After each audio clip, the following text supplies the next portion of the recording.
Greetings, football fans. This is the ESPN LA USC Trojan Media Network. Presented by Pechanga Resort Casino. Are you ready for some football? And here we go. Let's do it for a Monday night. It's time for Trojans Live. Right here on your home of USC Trojans football, ESPN LA. The bye week is behind us and time to get ready for a trip to Nebraska on Saturday. Welcome to Trojans Live, The exclusive USC Trojans Coaches Show. As our number 23 USC Trojans battle the Nebraska Cornhuskers. We get you ready tonight with head coach Lincoln Riley and Trojans Live. Plus, we'll take a look at the women's volleyball team for our Trojans. Let's do it. Trojans Live, your Monday right now. Lake McCree's got it. Did he come down inbounds? Yes, he did. Touchdown USC. Lake McCree with the score. Trojans Live is presented by Monster Energy. Monster Energy. Unleash the beast. How do you do? The exclusive USC Trojans Coaches Show. Behind the scenes insights and breaking news from the student athletes who play for the Cardinal and Gold. Live from Los Angeles. Now live from Heritage Hall with Keely Eure, Cody Kessler, and the All-American Shaun Cody, here is your host, Jordan Moore.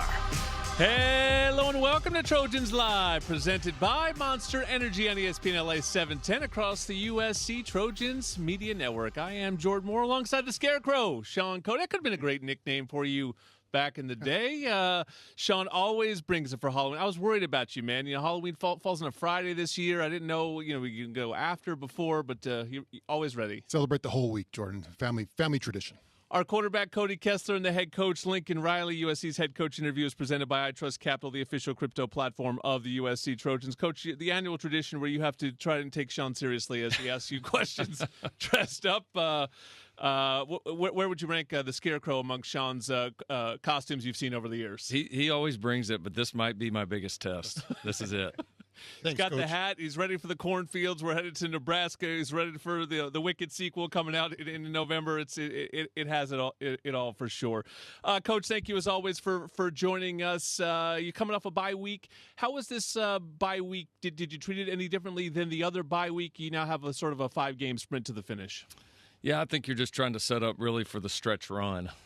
So yeah, I think it definitely felt different. We had a few things in terms of how we practiced, who we practiced, kind of how we attacked the week that were a little bit different. But obviously, you kind of take stock of where you're at, and we sit right now, 3-1, and arguably the best conference in the country, and a stretch run with a lot of things in front of us, and it's time to go play our best ball. And so this week was really dedicated to that, cleaning up everything we felt like that we needed to clean up, put the reps into the guys that need it. We've had a pretty physical stretch. We've had 2 big boy games here in the last couple of weeks, and so definitely tried to get a couple of guys healthy, and so the guys are fresh and ready to go. Coach, interested in the running back room. You had a couple big injuries this year, and King Miller and Brian Jackson stepped up last game. How did you use the bye week to maybe, if not just rest, but get those guys ready for the final push of the season? Yeah, those guys from a health standpoint are in a good position. So really, it was just pumping reps into those guys. With obviously not having, Eli and Wayman right now, it was a chance to really kind of dive into it, to give those guys a ton of reps, to let them try to really get in sync with our offensive line. I think for the running back room, it was less about rest and more about just, all right, you guys are going to be the guys here for a little bit, and so we've got to really invest in you guys, get you guys comfortable, and we dedicated a lot of snaps to those guys throughout the week. Coach, we're just over the halfway point so far this season. How would you evaluate Jaden Mayava's performance so far this year in his first full year as a starter? Yeah, he's largely playing very well. Yeah. He continues to grow with every situation that he's in, every game that he's in. He continues to give our team opportunities to win. Every time the guys touch the field for us as a USC Trojan, we've had a chance to win the game. Yeah. And he always gives us a chance to win. That's one of the things I really love about him as a player. And again, he's just continuing to improve, as time goes on. So largely, very pleased with him. But this is, just like for the team, this will be an important run for him, right? This is the stretch. This is when you should play your best. These are the most important games. This is kind of, you work all year, you work all the way through the first half of the season to try to position yourself to be able to go make a run, in the month of November. I mean, that's what championship football is about. So, here we are, here he is, and now it's time to step up and go play our best. Yeah, staying with Maeva, he's been so good this season. He's the Big Ten's leading passer. We always talk about quarterbacks in their decision making when it comes to, when to throw and when not to, and making sure they take care of the ball. But in this new age, they're also making decisions constantly on running plays. When you've evaluated him, do you feel that he's pulling it when he should be, not pulling it when he shouldn't be? What have you seen in looking at him in the run game? Yeah, I think that's one of the areas he's improved the most. It's not something, as you mentioned, that gets talked a lot about when you talk about quarterback play. But last year for him, it was just handing it off and occasionally pulling it. And now he really, I think, understands from a big picture now, like what we're doing when do we want you to be aggressive and potentially pull a ball or throw a bubble screen, and when not to. And he's just asserted himself, and he's been very clean there. And that's something we spent a lot of time on in the offseason, was just his understanding of what we're doing. And with that, his decision-making has been really good. So, he continues to make decisions at a high level. I mean, even last week in the Notre Dame game, I mean, decision-making was really good. He had one just really unusually poor throw for him on the ball over the middle where we had about 4 yards of separation on the guy. Would have been a massive play, which is just threw a bad ball. And then, at the end, obviously, we were at a point we had to score twice. I mean, we had to be pretty aggressive. And honestly, if you go back and look at the tape, that was actually a pretty good decision, too. He just didn't get quite enough on it, and the conditions may have had a little bit to do with it. So, the guy is just making a lot of right decisions right now. And he keeps doing that. We're going to keep having a chance to win every game. Coach, Jacoby Lane, kind of injured in the beginning of the season a little bit, didn't really get a chance to work. Makai kind of filled in and kind of carried the weight.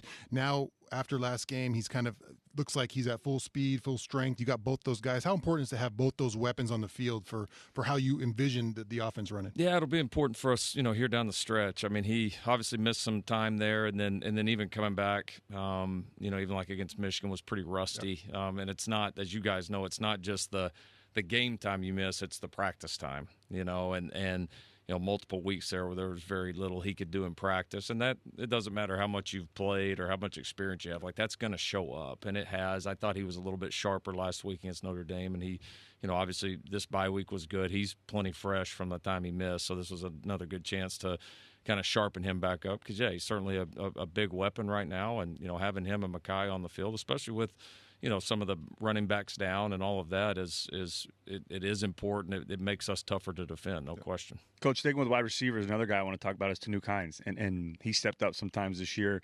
You can tell pretty early when a guy has that it factor and when he's going to be good. And especially playing quarterback, I've been around a lot of receivers. He has that, and he has the potential to be a really good one. What's impressed you the most about your freshman receiver? Just that he's kind of been ready. Yeah. He's never – the moments never really seemed too big for him. And you could see just, I think, the confidence, we have in him as a staff, Jaden right off the bat's ripping balls to him, right there in some of these big games. I mean, and he's stepping up and making a lot of the plays, and I think his confidence is just growing and growing. But yeah, he's kind of got a throwback mentality. He's a grinder. He's a really tough physical player. I've been really impressed with the job he's done learning our stuff, especially with him not being here. In spring, he's handled it well, and obviously has a lot of physical gifts. So, he's helping us right now. You would expect him to play his best ball of this season, and then, he's obviously, you look ahead and think this guy could have a great career here. Yeah. You're listening to head coach Lincoln Riley on Trojans Live. You're headed back out onto the road, a difficult road atmosphere this week, not for the first time this season. I always feel like the offensive line is the group that's under the most pressure when you're in these loud environments. How do you feel like they've handled it so far in the 3 road games to date? Yeah, we've done a pretty good job. We played pretty penalty-free, yep, which is one thing, that definitely plagued us last year, some on the road. So we've definitely played a lot cleaner.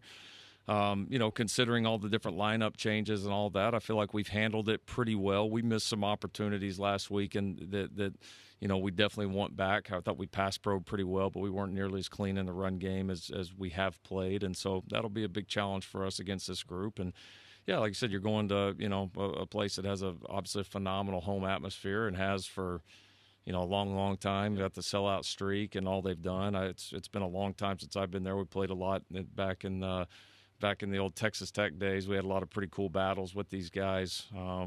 both in Lubbock and in Lincoln. And so, yeah, I have a lot of respect for the program, the home venue that they have, the home field advantage, the atmosphere. It's a phenomenal place. It'll be a cool opportunity for our team. Coach, when you initially saw me and you walked in the room, did you think more Wizard of Oz or Batman villain?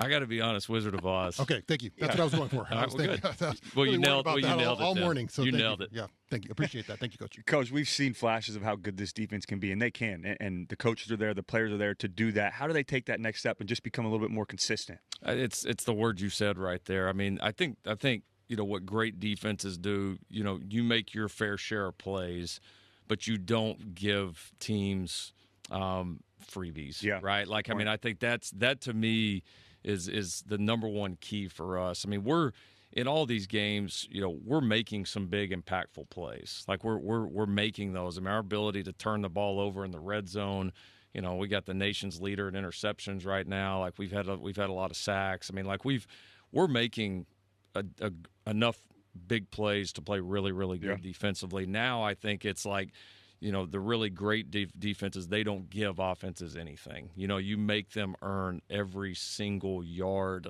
every single point, every single first down, because that wears on offenses. When you're having to grind for every single thing and those margins feel so thin, man, it's tough. And we've obviously had some games where we've done that very well. I think that's the key for us really going forward is, continue to make some of the big game-changing plays that we've made. And then we've got from an assignment standpoint, a gap integrity standpoint, leveraging the football, we cannot give freebies. We got to make people earn every single bit. And when we do that, we play pretty darn good defense. Yeah. Coach Keely has her crack research team on it, but you might be the first coach coming up here to coach in a city that shares his first name. This is Lincoln going to Lincoln here.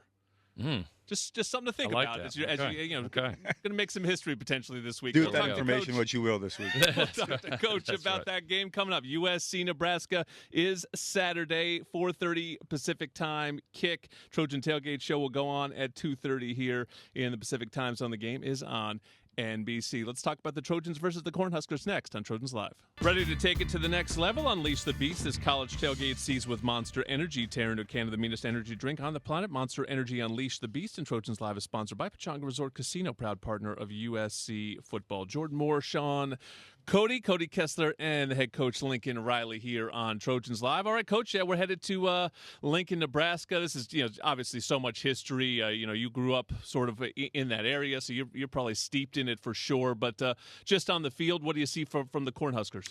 Yeah, I think they've continued to improve, which is, I think no surprise for those that have, followed them, lately with Coach Rule being there. And then obviously his career, he's had a, really strong history of being able to elevate these programs. So, we had a good battle with them here last year. I think they're, they're a different team this year, certainly. They had a coordinator change defensively. Obviously, the offensive coordinator, Coach Holgerson, who obviously know very, very well. That was his first game, last year, and so you could tell. I'm sure both himself, the offensive staff, the offense, the quarterback, all of them, I think, are a little bit more settled. I'm sure, and have had a little bit more time together, and so you've seen that show up. They're doing well. I mean, they're playing very well defensively. One of the top pass defenses in the country. They've really done a nice job mixing things up, and they're making a lot of big plays offensively. Have had some big returns here as well in the last few weeks from a special teams perspective. So now they're playing good ball. I mean, it'll be a good challenge. The challenge going into that place at night. It's an important game for both teams, so it'll be a fun challenge. Coach, Dylan Raiola gets a lot of attention when you talk about their team, but I think when the offense is really rolling for them, it's Emmett Johnson. The run game is getting going. What have you seen from that run game from their attack? Yeah, they've really, committed to it. They've committed to it. They've stayed with it, and you could tell they have a lot of confidence in getting him the ball. And the thing they've really done a great job of is just yards after contact. Both the backs. Johnson obviously has done a great job of it, but then, the receivers have as well. And a lot of their big plays, when you go back and watch it, there's there's people there to tackle them, and these guys are coming out of tackles, making plays down the field, and so that'll be a really important part for our defense is to contain it, to play very gap sound, and then we got to finish the plays and get these guys on the ground because that's kind of been the thing that's really spurred them here the last several weeks. Coach, throughout the season, that there's going to be a lot of highs, but as we all know, playing this sport, you're also going to get punched in the mouth, and the most important part is how you respond, and you guys have already done that once. What's been your message this week for your team or how they handle adversity getting ready to go play Nebraska? Yeah, you're right. I mean, we've proved we can handle it. I think this second bye week came at a really good time for our football team, and yeah, it's like you look forward and you've got this closing stretch with so many things in front of you right now, and you're teed up to go play some of your best ball. I think guys from a health standpoint, we're probably a little further along than we've been here in a while. Yeah. Which is so we're taking some small steps there, which is good, and I think we've learned a lot about ourselves and.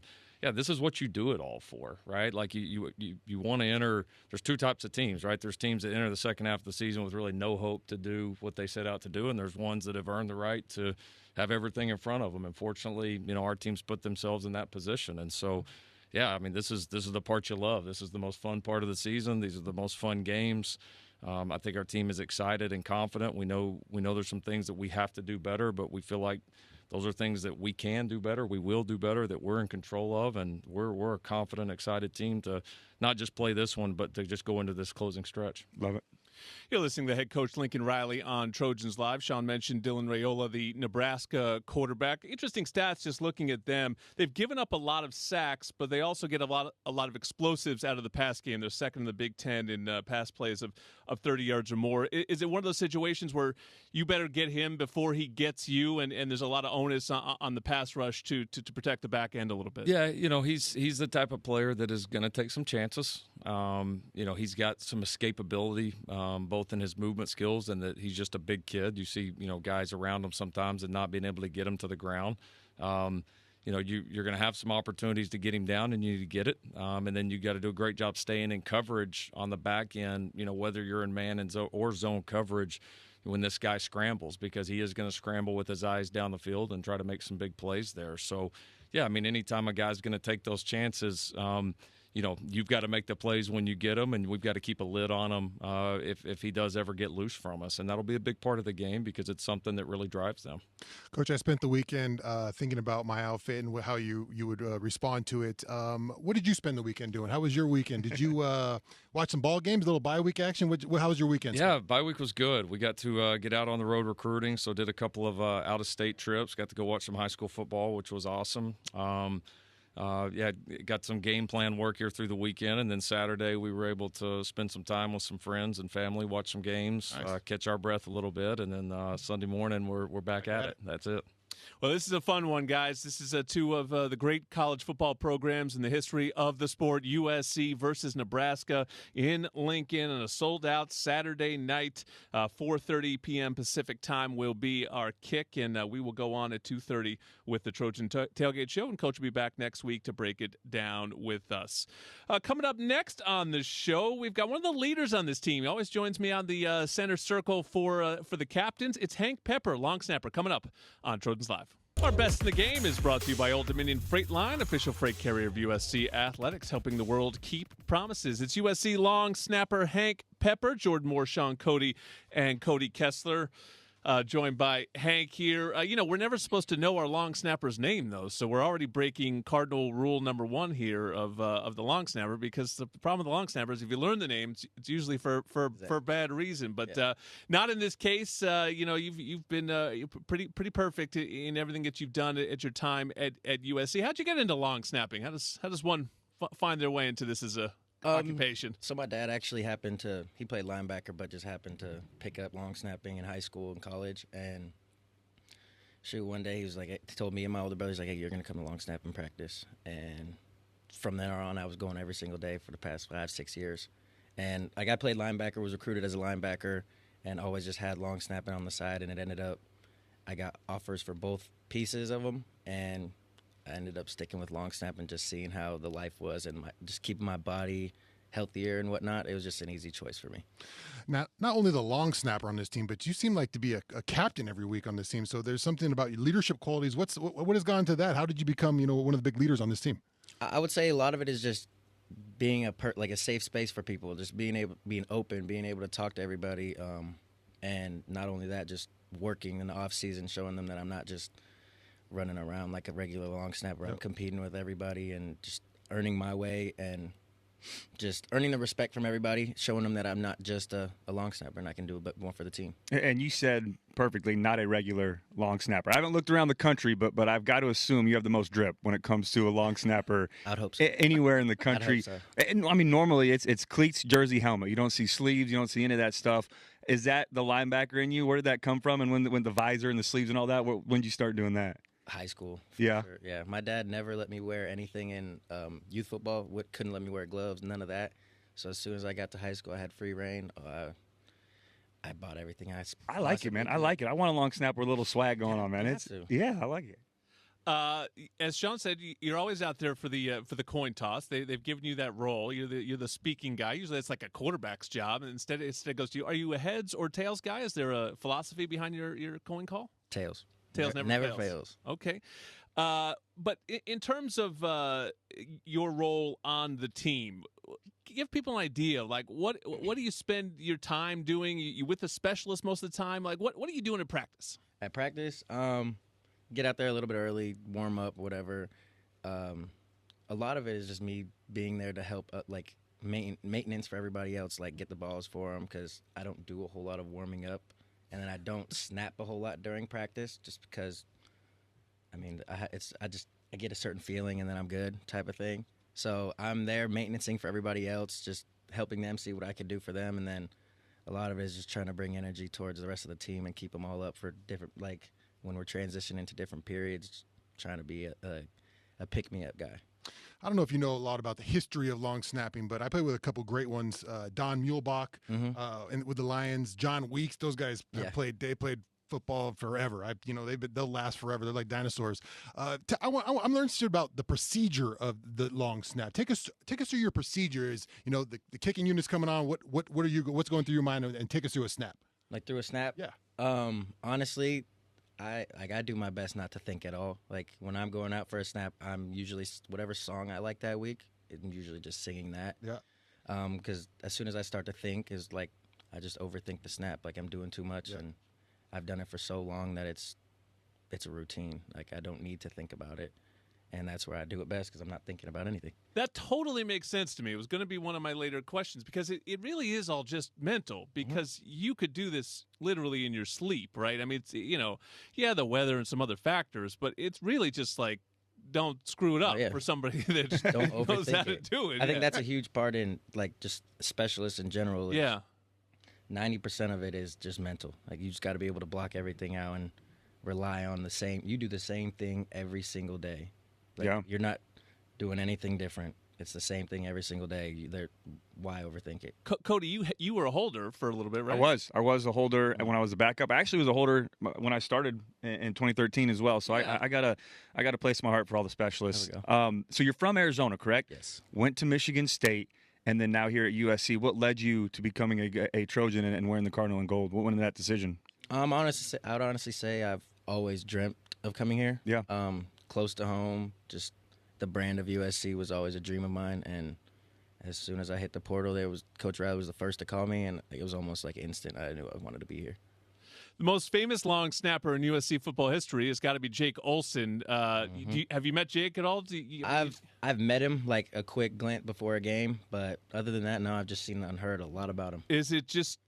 I mean, have you ever tried it? Have you ever sort of tried to either blindfold yourself and do it, or just try to put yourself in his shoes and understand how he was able to accomplish what he was able to accomplish? I haven't, but now I'm about to.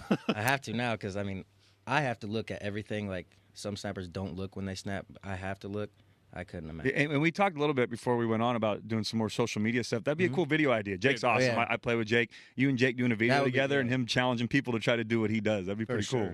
I like that. I asked you about procedure, and you said you sing songs in your head. So after the snap is gone and the giant humans are trying to crush you and run over you, what's going through your head then?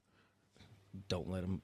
Just get low. Yeah. What's the procedure? He's a linebacker, man. That linebacker mentality. I just want to hit something, so I'm trying to throw a little shoulder in there. But I mean, I just gotta try not. You're counting on those guards. You're counting on those guards, huh? I just can't get blown up. A guy I want to talk about that you spend a lot of time with is Ryan Sairi. Yep. He's been awesome this year. Someone that kind of got thrown into that starting role, but he's been a weapon for this USC special teams unit. What have you seen from him this year with his confidence and his play on the field? I mean, first, I'm beyond proud of him. Yeah. I mean, he stepped up and has been doing an amazing job, and he has a great attitude about it. I just love being around him. He's a great teammate, just a great person. He does so much for this team, and it's been great to see him ball out. All right, Hank Pepper, one of the great names on this USC football team. I'll see you out in the middle of the field on Saturday, USC, Nebraska. Hank will have the call. Road team, it's your call, man. Mm-hmm. I already know it's going to be We already tails. know it's I'm gonna going to tell everyone before you do it. It's going to be tails. Hey, Trojan fans, did you know the Ralph's app gives you easy access to weekly sales and personalized coupons? You can earn fuel points to check out the app today and save while you cheer us on to another great season. Ralph's, proud partner of USC Athletics, and Stone IPA has inspired a generation of brewers and beer lovers. Made in Southern California, Stone Brewing's first anniversary ale continues to be today's iconic West Coast style IPA, crisp, light-bodied, and packed with hoppy flavor. Located at find.stonebrewing.com. All right, we're going to do a couple of football roundtables. Keely Eure is here. She will join us next on Trojans Live. Right on Trojans and Fly On with ONT. Ontario International Airport is a proud sponsor of our USC Trojans. Visit SoCalSoEasy.com to start planning your next vacation today, and don't wait until game time to plan for retirement. Open your free iTrust Capital account today and get your crypto IRA. iTrust Capital is the official cryptocurrency platform of the USC Trojans. Jordan Moore, Shaun Cody, Cody Kessler, Keely Eure joins us now. We're going to do a couple football roundtables, get into it. I think this is just such a massive game coming up this weekend for how it will color the whole season. But you're going to start with a weather report for us. What's the latest coming from Lincoln, Nebraska? Yes, it's been a weird hyperfixation. I think this is what happens when I get a bye week. My brain is like, well, we need something to focus on. So as of commercial break, the high right now is going to be 48 degrees, but at kickoff, it's going to feel like 44 degrees thanks to a wind chill and a low of 36. Wow, that was newsworthy, right? Thanks, guys. Just tell me, Green please, there. I need that a green there's screen no rain and there's no lightning. That's all I want to know. No lightning. As of right now, no thunderstorm watch, but we also said that heading into Purdue, so we will see. Oh, man, I just hope that doesn't happen. Yeah. I was fixated on He says my it's like costume. he's on the road in the delays. He's stuck in the studio. He doesn't want to be there any more than we wanted to be stuck in that press box. It does look like it's dry. I think it's raining like right now in Nebraska or tomorrow or something like that. But it does look like the weekend, knock on wood, is supposed to be dry. But Cody, we were talking about it. Dylan Raiola, who's sort of a famous quarterback for Nebraska on and off the field a little bit, had some things to say going into the season where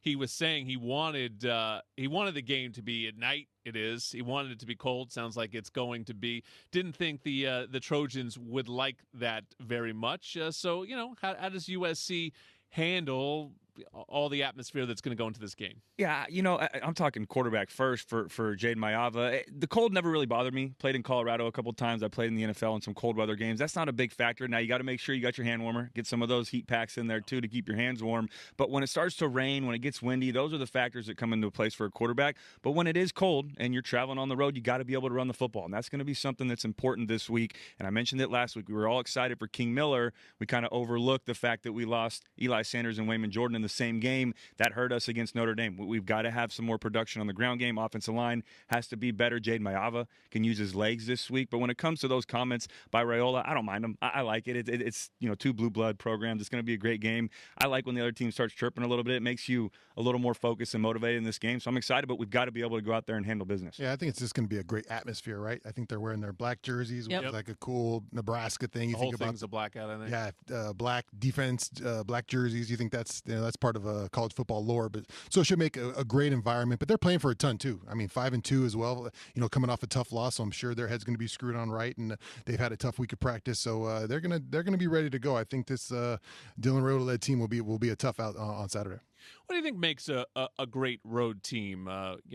We've looked at the different things, whether it's handling the crowd and the ability to still be physical. Can you get your pass rush going on the road? What do you think makes a great road team? I think it's just handling routine to me. It's because your routine is so spot on when you're home. You know exactly what to do, where you're going to be, and then you switch all that stuff up with travel and all that stuff. That's the only thing when I was a player that really messed with my head. I mean, you get on the field and you're going to play football. You're going to go as hard as you can. Now, if your preparation is different, that's what throws it off. So that's always the tough thing growing up in football and maturing as a football player was finding out, okay, my routine is this. No matter where I go, what I do, this is what I'm going to do to get ready for this game. Doesn't matter what bus I'm on, what plane I'm on. I got to do this, and that's what young football players have to figure out, and that's the responsibility of the coaches again for it. For on the field type situations, I've always said you got to have a great run game and you got to be able to play defense. Those are the most important things on the road. But the other thing, and that's something that hurt us against Notre Dame, is you have to capitalize on momentum. How many times in that game do we come out and have a great drive, we take the lead, get the crowd out of it,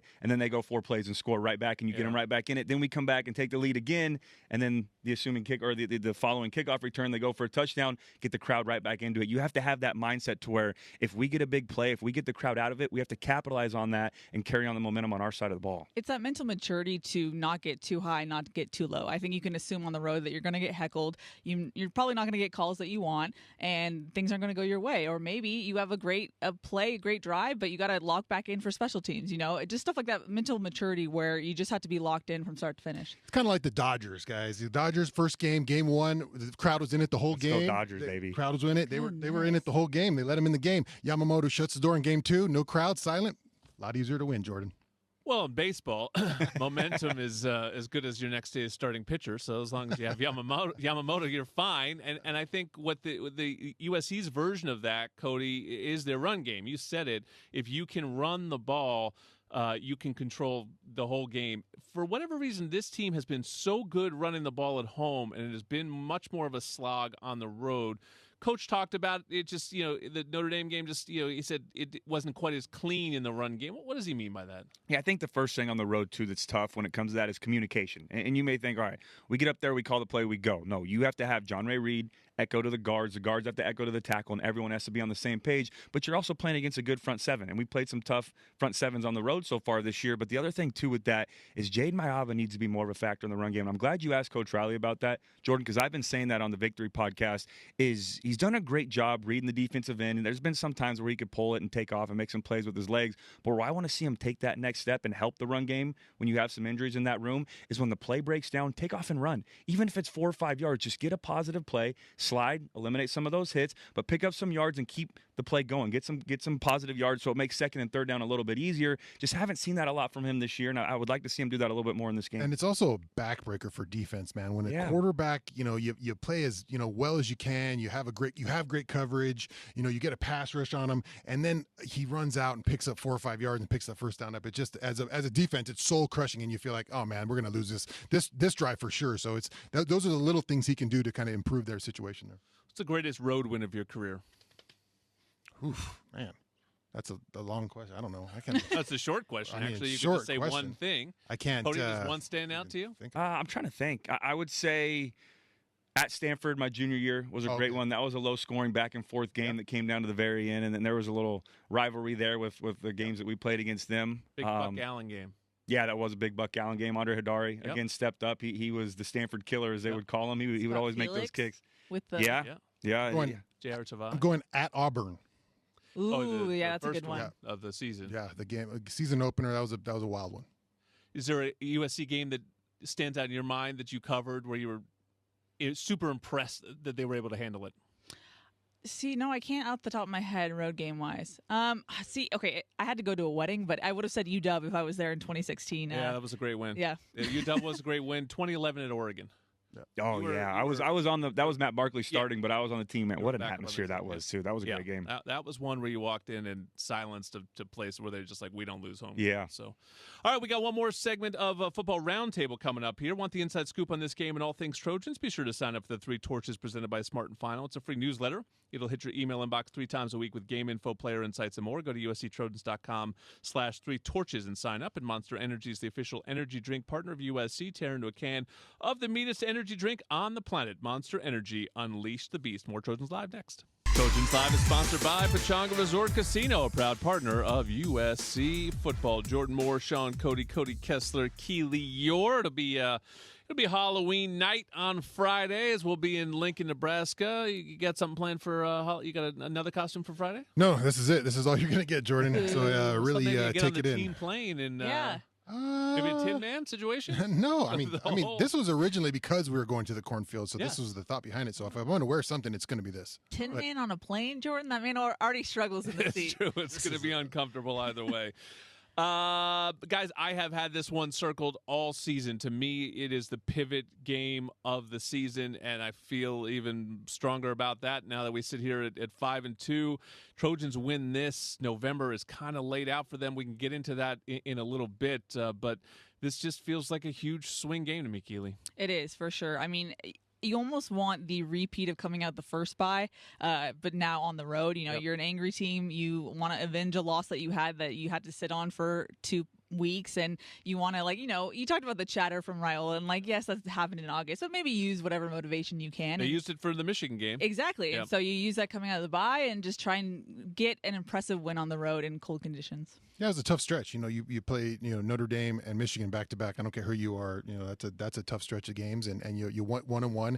You get a bye week. You produced well, like you said, after the first bye week. So you're looking for that same kind of bounce back. I was able to come out and check out a bye week practice. Want to see how the guys are doing, and hey. This is a motivated team. They know they got a lot to play for. It seems like they got a message to believe in. That we get this is on us now. There's no more looking behind us. This is what we're going to go after. So I think the messaging's right on that. And like Coach said, they got a ton of play for here. It's all on the line now. Basically, the playoffs start now if they really want to get after it. So that's what the season's about now. Yeah, and I know everyone has that game against Oregon circled. I do too. I'm guilty of that. And then UCLA at the end of the year, and they're playing some better football. But I'm with you, Jordan. I think this game is more important than all those because how you play in this game is going to set the tone for the last 4.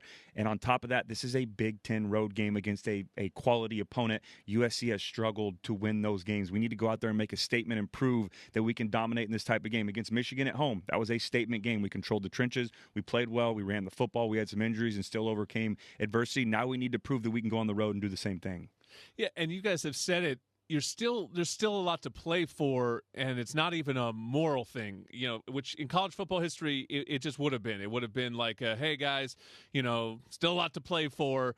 But that's not in a 12-team playoff scenario. There is everything to play for. In the way the Big Ten is set up, guys, there's 4 teams with 1 conference loss. Oregon, Iowa, Michigan, and USC.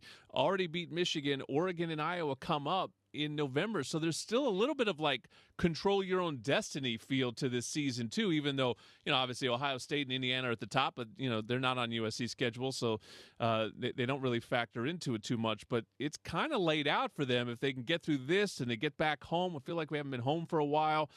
It's a real thing. It's not necessarily you have to sell it too hard to the team that keep going, guys. There's still a lot to play for. Yeah, I mean, I'm just watching football on Saturday. It just felt like, every game meant something to somebody, and all these games are important now.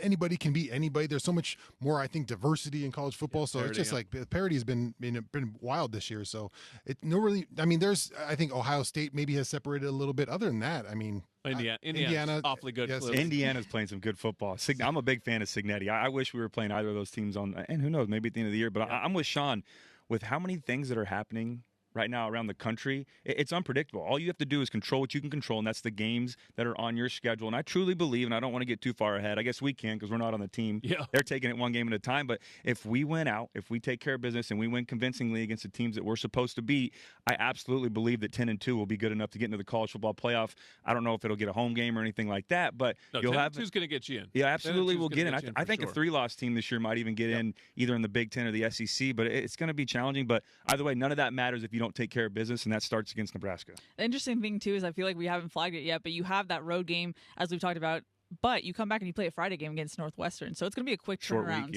So it's going to be a test. I think the whole thing's going to feel like a sprint starting now because it has been this sort of game on, bye week off. I mean, it has been kind of a weird stretch for a college football season, but 5 in a row is going to feel fast. I think all of a sudden you're going to be here's Oregon, and then once Oregon's over, it's UCLA at home and we're done kind of thing. So it is going to feel fast. And, to me, Cody was talking about some of the things that are sort of a staple that you need to win on the road. I think this specific game, guys, I brought it up a little bit with Coach. We've talked about how good potentially this pass rush can be this season. this feels like the game, Shaun. Man, I'd be watching that film. I know you've watched some film of Raiola. You have to think like, hey, this is a guy that's going to be back there if I can get back there. Yeah, when they've struggled on offense, Nebraska, he's been under pressure, and he's taken some sacks this year. He can move around a little bit back there, but tends to hold the ball, I think, a little bit. That's what thing. He wants to do. He's waiting for a play. He wants to make a big play. Young quarterback wants to make a big play, holding on to the ball. I'm sure they want him to get rid of it, Cody, but sometimes he's trying to make that big play, and that's when teams have got home to him. And that's what this you need to see this defensive line turn one up again, like they did against Michigan, like they did early on in the season when they were creating those sacks. Yeah, and he's good in the pocket. He's a decent player out of the pocket, but where he's at his best is when he improvises. When he gets outside of the pocket, runs around, buys time. He's not the quickest and most athletic guy in the world, but he understands pocket presence, how to create, with his legs. But it's going to be huge on both parts. We have to cover for 4, 5, 6, 7 seconds in this game. You've got to be sticky in your coverage, but you also have to be disciplined in your rush lanes. You can't just go and try to sell out for the sack right away because he's going to give you multiple opportunities. You got to make sure if you have outside contain, then you're there. If you're that spy player in the middle of the field, you got to react and come downhill. But yeah, it's going to take a full effort from this defense to take care of Raiola. And something to watch for, it sounds like there was an O-line injury against Northwestern, so just they're a little banged up already on offensive line, so we'll see. And they're tied for 128th in the country for sacks allowed. So people have gotten after them, and we have seen some real flashes from this group. This would be the week to put it all together, go win a game on the road. And sacks, all that pressure usually leads to turnovers too, so watch out for the guys in the back end maybe being able to take advantage. Especially in those cold night games, Jordan. That's when those turnovers come into play. We're going to be ready for the cold night games. I expect the Trojans are going to be just fine as well. We got one more segment to come of Trojans Live. One final segment of Trojans Live. Jordan Moore, Shaun Cody, Cody Kessler, Keely Eure bringing it home with you. The over-under is presented by Pechanga Resort Casino, proud partner of USC Athletics. All right, guys. I think this is one that's a little overarching here. Again, 5-game sprint to the finish. Over that stretch, who will have more receiving yards? This is not over-under. Who will have more receiving yards, Makai Lemon or Jacoby Lane? Under. Just kidding. Are you saying over for the last 5 games, like not count? Okay. Correct. So right now they're both at 0. So you got to take into account that teams are going to start prioritizing Makai, like we saw against Notre Dame. That's where the question comes from. I'm still going to go with Makai Lemon because I've seen him make too many contested catches to where there are 2 guys covering him and he can still make a play on the football. The other part of that, too, is Jaden Maiava understands how to throw guys open, and him and Makai have really good rapport right now. So I think it's going to be close. I think Jacoby Lane's going to have some games he has to step up, and I'm going with Makai still. Yeah, I think to me, if I'm looking at it, I'd want him to rotate each one. I want him to break even because you just want to keep those guys. Yeah. You keep the defense so off balance when one of them can do it like that. So I'll take Jacoby just to be different. I'm going to take Tiebreaker. Makai just because, like Cody touched on it. I'd asked Jaden about his trust with Makai, and he was like, "I hope it shows. Like we are just on a different level right now." So I would say that. But again, you have that what we saw at Notre Dame. You take away Makai, so we'll see. But I'll say Makai. I mean, I love that we say take away Makai, and he still had 4 catches for 75 yards. I mean, he's still going to produce. But Lane did have the bigger game. That is sort of where that comes from. And also your answer you got from Lincoln when you asked about that. You basically like, hey, do you need to force feed Makai? And the answer was kind of no. It was like, no, if they want to throw everyone at him, we'll throw it to Jacoby and to Nook. And you have to think that Nebraska is leaning that way. Nebraska has a pretty elite pass defense, number 2 in the Big Ten in pass defense. Yeah, it's going to be a challenge. I mean, when you look at Lincoln Riley, they got to get the run game going. I think that's what really gets this offense clicking at a high level. Obviously, always a good pass attack, but when that run game is going and that screen game is going and you're ever coming at every angle at you, that's when this offense is really on the heels. And we got to keep getting the tight ends going. Lake had that great touchdown down on the opening drive, but other than that, they were pretty quiet in this game. So that will take some of the pressure off of Lane and Lemon if you can get Walker Lyons going, if you can get Lake McCree going, and then get some balls to the running back side of the backfield. Number 2 in the nation, Jordan. Ooh. Oh, number 2 in the nation. Yeah. That's the thing with the Big Ten. We're in a league now where I look sometimes at Big Ten stats, and then you'll be like, oh, we're number 2 in this and number 3 in the nation. Like the league is so good in that regard. You guys are a little bit younger than Shaun and I. Nebraska mean anything to you guys? I mean, has it lost its luster? For people that weren't there for the Tom Osborne era. To be honest, before we did a preview on them with the Victory podcast last year, I didn't know a whole lot because I grew up. I'm a West Coast kid. I grew up on USC and Oregon and all those schools were starting to become big. And obviously USC's been a blue blood for a long time. But no, Nebraska to me, I didn't know the history of it until we did a preview episode last year. And obviously great tradition there. But no, I'm still a West Coast guy. Random personal fact about me: my first boyfriend was a huge Nebraska fan. So You've got all the history. So I do. All right. Well, appreciate everyone. It's USC Nebraska week. Look it up. There is a lot of great history there. Heisman winners, a lot of championships and wins between them. We'll see who wins on Saturday. Trojan Tailgate Show goes live at 2:30. Until then, fight on, everyone.